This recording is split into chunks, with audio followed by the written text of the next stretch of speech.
Halo, assalamualaikum warahmatullahi wabarakatuh. Gue bugar semua. Salam sehat dan bahagia untuk Anda semua. Kali ini kita akan membuka gagasan matematika lagi tentang ukuran penyebaran data. Ya, ukuran penyebaran data terdiri dari kita memahami nanti jangkauan. Yang kedua, kita memahami simpangan rata-rata. Kita memahami tentang varians atau ragam, dan bagaimana kita memahami simpangan baku. Oke, kali ini kita akan bahas dua saja terlebih dahulu. Bagaimana kita melihat deskripsi data dilihat dari analisis jangkauan, dan bagaimana kita melihat analisis deskripsi data kita yang kita lihat itu berdasarkan dengan simpangan rata-rata. Ya, kali ini nanti kita bahas kedua ini. Maka ikuti terus channel ini, Gubuk Matematika, Guru Buka Gagasan Matematika.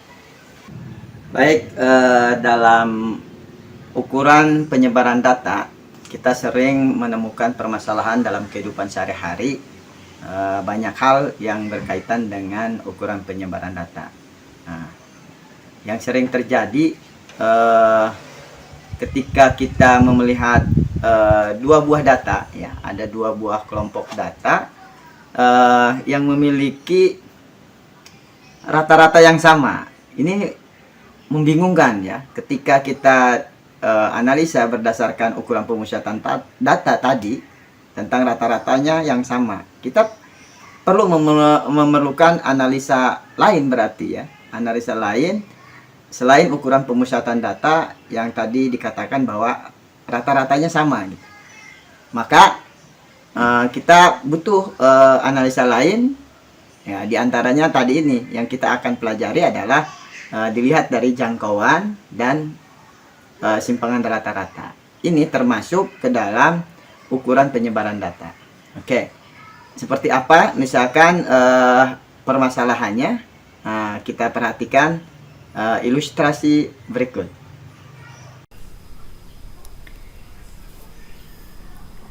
Oke, baik, kali ini saya akan menunjukkan ilustrasi bagaimana nanti penyelesaian masalah yang berkaitan dengan ukuran pemusatan data. Terlebih khusus untuk pertemuan ini adalah kita memahami jangkauan dan simpangan rata-rata dari ukuran penyebaran data. Nah, ilustrasi yang pertama, kita akan membandingkan dua buah pemain, ya, yang melakukan tendangan. Jadi nanti kita memperhatikan variasi dari tendangan tersebut, mana yang bervariasi, mana yang kurang bervariasi di dalam teknik tendangan ini. Oke, kita coba pemain pertama dengan nomor dadanya 2, ya. Kita lakukan diberi kesempatan untuk penendang ini 5 tendangan. Oke, kita lihat. Nah, ini penendang pertama, ya, terlihat dari tendangannya, ya. Yang pertama itu 5 meter, yang kedua 6 meter, yang ketiga 9 meter, yang keempat dan yang kelima tendangannya tepat di 10 meter, gitu, ya. Nah, oke, kita bandingkan nanti karena ini ada dua kelompok atau dua orang dalam penyeleksian pemain dalam teknik tendangan. Kita lihat misalkan penendang kedua, ya, penendang kedua kita lihat. Nah, ini, ya, berpunggung nomor 4. Ya, kita coba.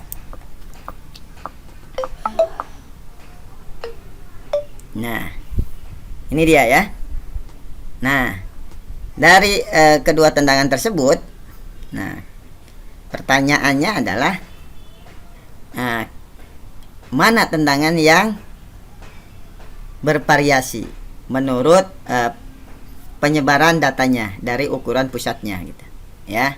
Ukuran pusatnya di sini, ukuran pusatnya adalah min, ya. Tentunya yang ini berbeda. Oke. Nah, itu permasalahan yang pertama.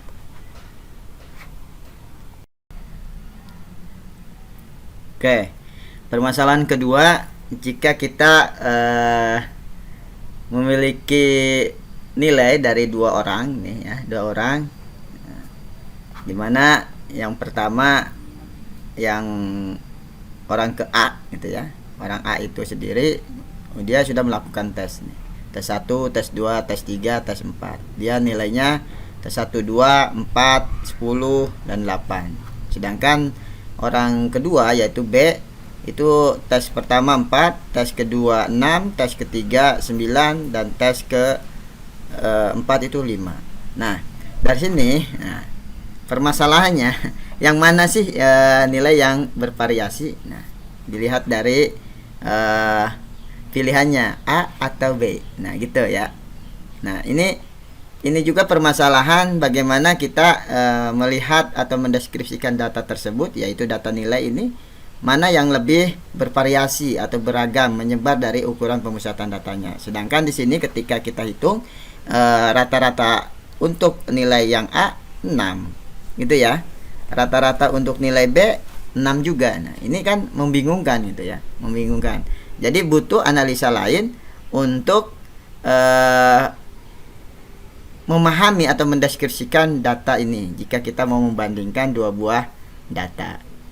Jadi apa itu ya? Tentunya ukuran penyebaran data dilihat dari jangkauannya maupun dilihat dari simpangannya. Oke, ini permasalahan yang kedua. Oke, masih permasalahan yang ketiga adalah ini. Nah, jika seperti ini juga nih, ini data tadi untuk data tunggal, sekarang data berkelompok.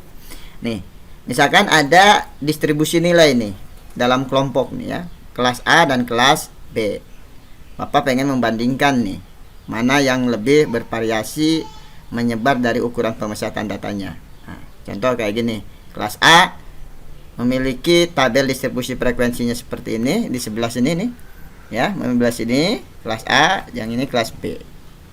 Nah, kelas intervalnya kita dibuat sama nih, dibuat sama ya, 1 sampai 25, 26 dan sebagainya. Selanjutnya kita kalau kita hitung ya, kita udah bisa menghitung kan, apa namanya, kita udah belajar sebelumnya ukuran pemusatan data tentang rata-rata. Pas dihitung rata-rata kedua ini adalah sama 33 juga. Nah, ini menunjukkan bahwa banyak permasalahan dalam membandingkan suatu data, dan untuk mendeskripsikan kita butuh teknik atau ilmu-ilmu lain tentang analisis data, yaitu ukuran penyebaran data. Oke, selanjutnya, nah, oke, kalian lihat nih dari data histogram yang tabel di situ. Nah, ini pun sama ya, rata-ratanya sama. Ini membingungkan gitu ya. Secara visual Anda melihat nih, oh ini yang biru atau yang kuning nih untuk histogramnya, yang bervariasi nilainya gitu. Ya, sama-sama batangnya ini, histogramnya ini ada 1, 2, 3, 4 ya, 4 kelas interval. Ini juga sama 1, 2, 3, 4 gitu ya. Nah, ini oke. Itulah data permasalahan yang harus Anda pecahkan ke depan. Untuk memahami atau memecahkan data ini, mari kita pelajari ilustrasi yang ada tadi itu, bagaimana menyelesaikan permasalahan tersebut jika ukuran datanya, pemusatan datanya itu sama, sehingga kita harus butuh lagi informasi atau analisis lain untuk mendeskripsikan data tersebut. Oke, kali ini kita akan membahas permasalahan-permasalahan yang tadi ditampilkan ya, permasalahan tentang ukuran penyebaran data, bagaimana kita melihat atau mendeskripsikan data tersebut dari ukuran penyebaran data ya. Oke. Nah, sebelum kita akan membahas lebih jauh ukuran penyebaran data, nah, kali ini kita akan membahas ukuran penyebaran datanya hanya dua yang di atas ini saja nih ya, yaitu jangkauan dengan simpangan rata-rata. Oke, the next video nanti kita membahas ragam atau varians dan simpangan baku. Itu untuk pertemuan selanjutnya. Kali ini hanya jangkauan dan simpangan rata-rata. Oke. Selanjutnya, di dalam proses pembelajaran kali ini kita memiliki tujuan yang kita harapkan tercapai untuk pembelajaran kali ini, yaitu tujuannya melalui strategi model pembelajaran problem based learning yang berdiferensiasi berdasarkan gaya belajar audio, visual, dan kinestetis. Kalian ini nanti disuguhkan permasalahan ya. Dari tadi udah disuguhkan permasalahan bagaimana menyelesaikan, melihat, mendeskripsikan sebuah data itu berdasarkan ukuran penyebaran data nantinya ya. Oke, selanjutnya slide konten Instagram. Nanti di Instagram, di video kalian berdasarkan gaya belajarnya yang audio visual tentunya menggunakan permasalahan ini ya, berbentuk video dan animasi. Selanjutnya yang kinestetis berbentuk, nanti di situ ada LKPD untuk diselesaikan berdasarkan perintah-perintah yang ada di LKPD. Bagaimana menentukan, mendeskripsikan suatu data atau keadaan berdasarkan jangkauan dan simpangan rata-rata yang disajikan dalam bentuk ya tabel distribusi frekuensi dan histogram secara tentunya kreatif dan kritis. Oke. Untuk membahas permasalahan yang tadi ditampilkan di awal, sebelumnya Bapak akan menjelaskan nih tentang ukuran penyebaran data. Yang pertama yaitu jangkauan. Nah, jangkauan ini disebut istilah lainnya adalah range ya, dimana jangkauan adalah selisih antara data yang terbesar dengan data nilai terkecil, atau selisih nilai antara titik tengah kelas interval terbesar dengan titik tengah kelas interval terkecil. Oke, mohon maaf ini terkecil. Oke, selanjutnya rumus umum atau bentuk umum dari data tunggal adalah range R ya, berdasarkan dari kata range, yaitu X max dikurangi X min. X adalah data, X max berarti data terbesar, X min adalah data terkecil. Oke, untuk data berkelompok, range itu bentuk umumnya adalah XI max dikurangi XI min. XI titik tengah kelas interval yang terbesar, X min berarti titik tengah kelas interval terkecil. Nah, selanjutnya mari kita bahas kasus yang pertama tadi ya. Kasus tentang apa yang pertama tadi ya? Yang memiliki rata-rata yang sama. Oke, yang ini nih. Kasus ada sebuah nilai dari dua orang yaitu A dan B yang memiliki nilai rata-rata yang sama. Di sini pertanyaannya, analisis apa yang harus digunakan untuk memecahkan masalah ini? Oke, coba analisis apa ya? Nah, kalau misalkan memiliki nilai rata-rata yang sama, analisis pemusatan datanya sudah, wah ini disebut apa ya, sama gitu. Jadi kita harus membutuhkan analisa yang lain, yaitu ukuran penyebaran data. Baik, kali ini kita akan bahas dengan melihat daripada jangkauannya. Jangkauan itu tadi itu apa? Selisih ya, selisih penyebaran datanya, selisih antara data terbesar dikurangi data terkecil. Oke, kita lihat tabel ini permasalahannya. Nah, rata-ratanya sama, berarti kita butuh nih jangkauannya, kita hitung kembali. Mana jangkauan data tunggal? Ini data tunggal ya. Data tunggal X max dikurangi X min. Dimana data terbesar untuk kelas A, yang ini nih, untuk orang A. Orang A ini terbesarnya berapa? Nah, kalau bisa diurutkan terlebih dahulu untuk mempermudah ya. Tapi tidak perlu kalau untuk mempermudah apa ya, untuk data sekecil ini nggak usah diurutin lah, bisa. Nah, data terbesarnya adalah 10. Yang ini ya. Data terbesarnya 10 dan data terkecilnya adalah 2 ini. Jadi 10 kurangi 2 8. Oke, bagaimana untuk jangkauan yang kedua, yaitu orang kedua yaitu B. Nah, X max dikurangi X min. Data terbesarnya adalah 9 dan data terkecilnya adalah 4 ya, adalah 4. Jadi 9 kurangi 4 adalah 5. Jadi untuk range A itu 8 dan range B adalah 5. Jadi 8 5 nih. Bagaimana melihat deskripsi dari jangkauan ini? Oke. Untuk lebih memahami lagi, nah, jika kita lihat analoginya nih, kita ke garis coba lah ya. Yang tadi itu apa namanya, jangkauan untuk orang A itu nilainya 8, sedangkan ini 5 gitu. Nah, kita garis nih, dibuat nih. Mulai data terkecilnya 2, ya kan? 2 ke 10. Tertingginya 10. Berarti panjangnya kira-kira ini garis merah nih seperti ini. Terus garis B ini yang apa ini? Biru ya, biru dongker ini nih. Nah, ini. Itu 9 dikurangi 4. Data tertingginya 9 dikurangi 4, yaitu 5. Nah, ini. Dilihat dari garisnya saja, panjangan yang mana coba? Yang merah kan? Yang merah berarti range A, berarti nilai A yang lebih bervariatif gitu ya. Penyebaran datanya bervariatif. Oke, itu yang kita dapat simpulkan dari melihat deskripsi dari ukuran penyebaran data dilihat dari jangkauan. Oke. Selanjutnya. Nah, ini kan.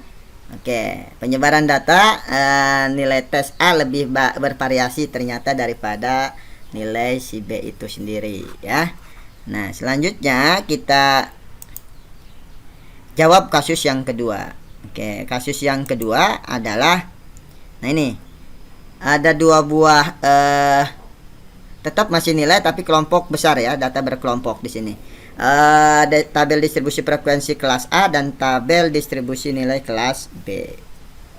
Ini kita membandingkan nilai mana sih yang paling bervariasi? Ayo jawab. Nilai yang mana? Sedangkan di sini ketika dihitung rata-ratanya, X bar sama dengan sigma FI XI dibagi sigma FI. Jadi 660 dibagi 20 yaitu 33. Ini juga sama di kelas B. 660 23. Jadi kita butuh analisa lain selain dari ukuran pemusatan data min atau rata-rata. Yang A atau yang B? Yang A atau yang B? Oke. Untuk membahasnya, mari kita lihat. Nah, perhatikan, dilihat dari nilai jangkauan terlebih dahulu ya untuk data berkelompok. Dimana untuk data berkelompok, saya ingatkan kembali, bentuk umum dari jangkauannya adalah XI max dikurangi XI min. Ya, data titik tengah kelas interval terbesar dikurangi dengan kelas data titik tengah kelas interval terkecil. Oke, kita sebelumnya kita harus tahu dulu yang ini adalah batas atas, yang ini batas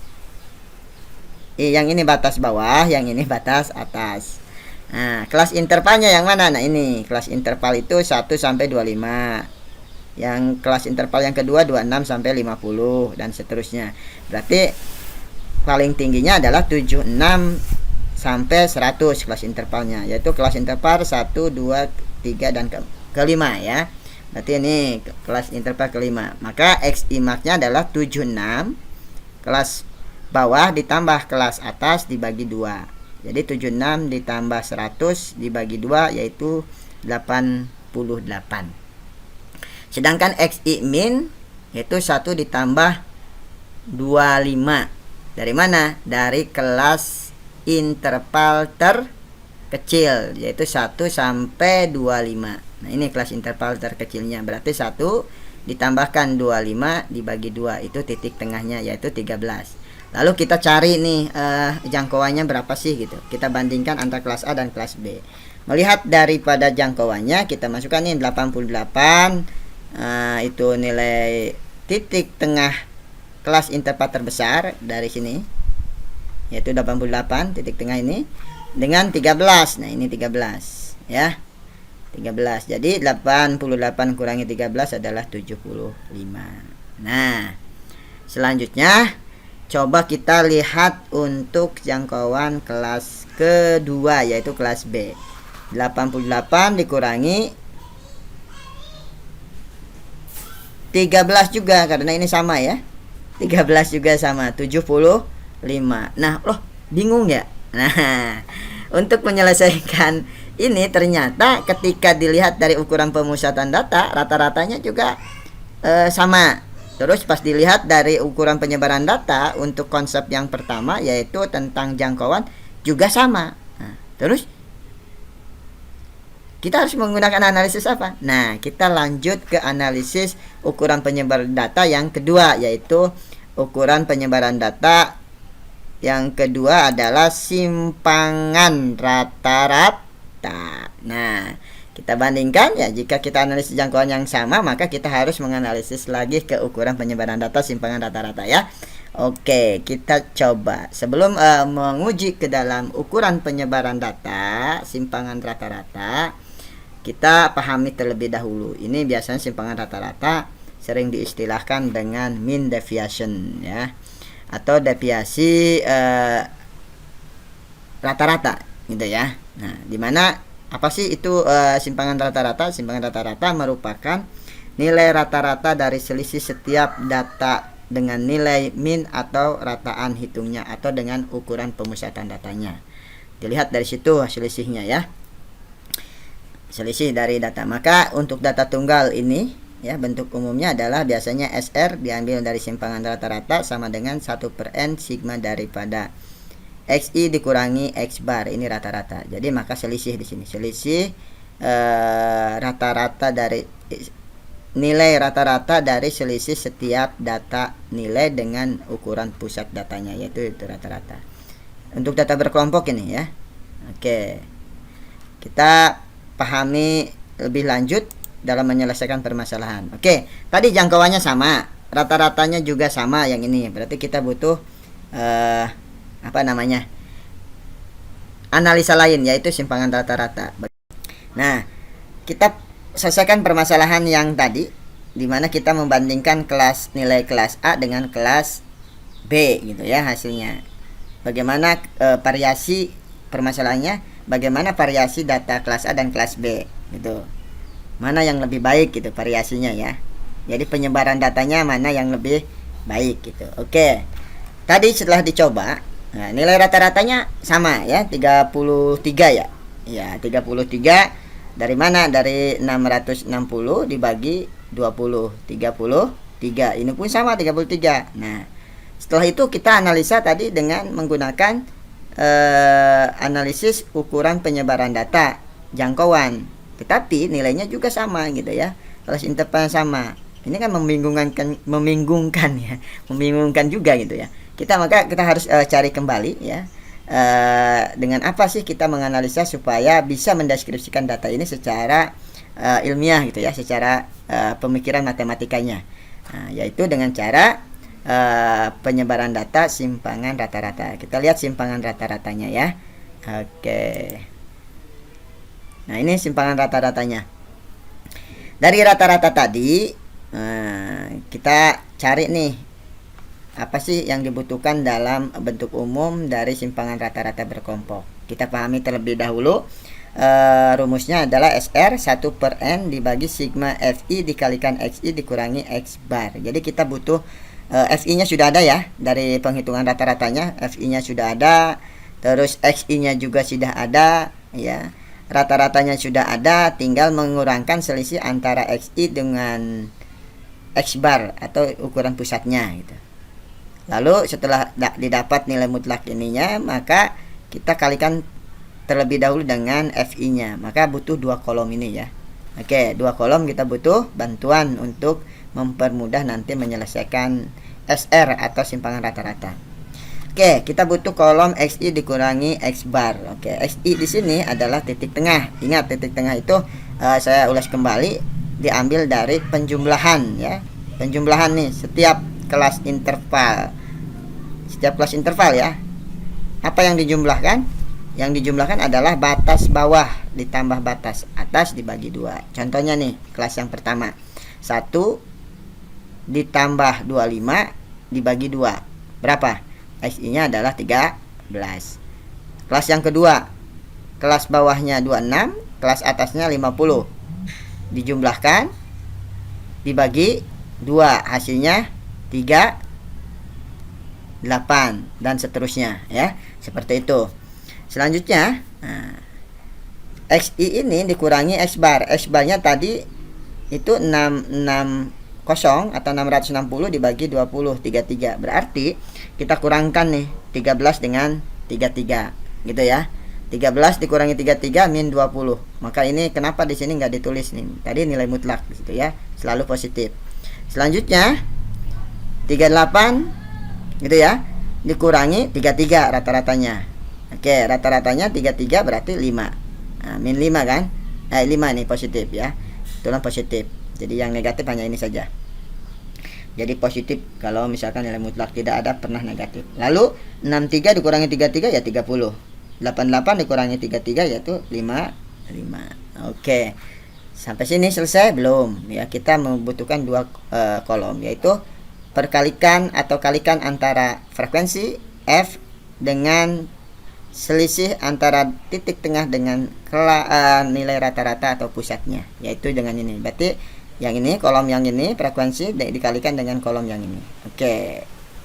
F dengan XI kali X bar. Gitu ya. Berarti 9 kali 20 180, 8 dikali 5 40, 1 dikali 30 30, 2 dikali 55 110. Lalu Anda jumlahkan seluruhnya 360. Maka tinggal masukkan nih 1 per n. N di sini adalah sama n-nya di sini adalah frekuensi. Ada yang mengatakan ini biasanya nggak pakai n, ada yang sigma ya, sigma Fi. Sigma Fi itu yang ini. Nah, 20. Berarti 1 per 20 dikali apa? Dengan Fi dikalikan Xi kurangi X bar. Itu yang kolom yang ini. Berarti jumlahnya adalah 360 dikalikan dengan 1 per 20. Sehingga hasilnya ini kita coret nolnya. Berarti 36 dibagi 2. Nah, 18. Itu untuk kelas A ya. Bagaimana untuk kelas B? Karena kita membandingkan gitu. Oke, jika kelas B kita hitung sama seperti tadi. Simpangan rata-rata adalah 1 per n dikalikan dengan sigma Fi dikali dengan nilai mutlak selisih antara data tengah ya. Data tengah dengan rata-rata atau ukuran pusatnya. Hasilnya adalah seperti yang tadi ya. Jadi XI nya adalah ini 13, 38, 63, 88. Lalu Anda kalikan ya dengan nilai mutlak daripada XI dikurangi X bar. Berarti sama 13 gitu kan, dikurangi tadi rata-ratanya berapa? Rata-ratanya 33. Berarti 13 kurangi 33 adalah min 20 gitu ya. Terus 38 dikurangi 33 5. 63 dikurangi 33 30. 88 dikurangi 33 55. Sehingga dikalikan dengan frekuensinya adalah 4 kali 20 80. 16 dikali 15 berapa? Oke, 16 dikali 5 ya 80. Terus 0 dikali 30 0. 0 dikali 55 itu 0. Ketika dijumlahkan 160. Lalu disubstitusikan ke dalam rumus simpangan rata-rata. Jadi 1 per 20 dikali 160. Coret ininya ya, dibagi 10 semua. Set. Nah gitu ya. 16 dikali bagikan 2 yaitu 8. Oke, kita bandingkan dengan hasil yang tadi antara kelas A dan kelas B. Kelas A simpangan rata-ratanya 18, kelas B simpangan rata-ratanya 8. Maka penyebarannya dapat disimpulkan adalah data kelas A lebih bervariasi menyebarnya atau lebih beragam menyebarnya daripada kelas B. Jadi jawabannya kelas A. Oke. Nah, itulah penyajian data berdasarkan analisis kasus yang terjadi. Jadi sekali lagi ukuran penyebaran data itu merupakan solusi ya, analisis secara ilmiah, secara matematika untuk mendeskripsikan, membandingkan sebuah data gitu, dilihat dari penyebaran datanya. Oke, itu merupakan suatu alternatif analisis untuk mendeskripsikan suatu data berdasarkan jangkauan dan simpangan rata-rata. Oke, baik, masih banyak ya pertemuan selanjutnya tentang ukuran penyebaran data, yaitu tentang ragam atau varians, dan kita nanti melihat berdasarkan analisis simpangan baku. Seperti apa nanti ikuti terus ya, follow ya, YouTube, Instagramnya Gubuk Matematika. Terima kasih. Assalamualaikum warahmatullahi wabarakatuh.